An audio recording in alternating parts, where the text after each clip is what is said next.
Hello बच्चों, तो चलिए प्रश्न देखते हैं। और हमारा प्रश्न है, निम्न में से कौन प्रत्यास्थ बहुलक है? पहला विकल्प है वल्कनीकृत रबड़, दूसरा विकल्प है डेक्रॉन, तीसरा विकल्प है पॉलीस्टाइरीन और चौथा विकल्प है मेलामाइन। ठीक है, तो चलिए हम प्रश्न को हल करेंगे।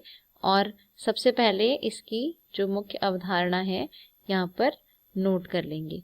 तो यह जो हमारा प्रश्न है बहुलक से है, तो इसीलिए इसकी जो मुख्य अवधारणा है यहाँ पर हम नोट कर सकते हैं, जो कि है बहुलक।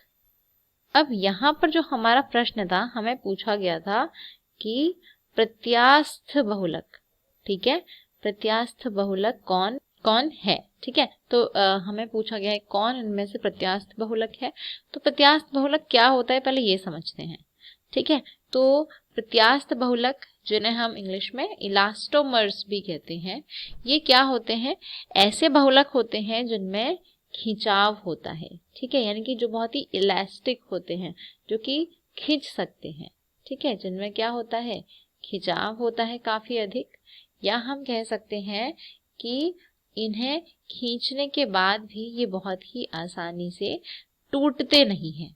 ठीक है, यानी बहुत अधिक ड्यूरेबल होते हैं। तो बहुत अधिक जो है इनमें शक्ति होती है, या हम कह सकते हैं सामर्थ्य होता है, और खींचने पर भी आसानी से ये टूटते नहीं हैं, बहुत ही अधिक खींच सकते हैं। उन्हें हम कहते हैं इलास्टोमर्स। ठीक है, तो ये स्ट्रेचेबल होते हैं, आसानी से इनको स्ट्रेच किया जा सकता है।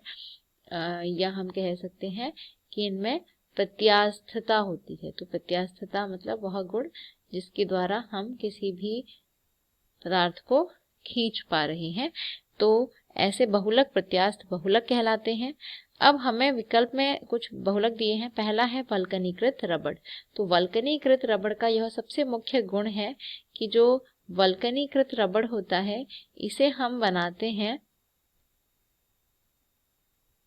जब हम रबड़ को सल्फर के साथ जो है अभिक्रिया करवाते हैं। ठीक है, तो वल्कनीकृत रबड़ बनाने के लिए हमें क्या करना पड़ता है? जो रबड़ होता है इसको सल्फर के साथ गर्म करना पड़ता है, और जब हम गर्म करेंगे तब जो है हमें वल्कनीकृत रबड़ मिलता है। ठीक है, तो इस प्रकार मिलने वाला रबड़ जो है, यही वल्कनीकृत रबड़ होता है। अब वल्कनीकृत रबड़ के कुछ गुण हैं, जो और जिसमें सबसे महत्वपूर्ण जो गुण है वह यही है कि इसमें बहुत अधिक स्ट्रेंथ यानी सामर्थ्यता होती है, या हम कह सकते हैं बहुत अधिक प्रत्यास्थता होती है।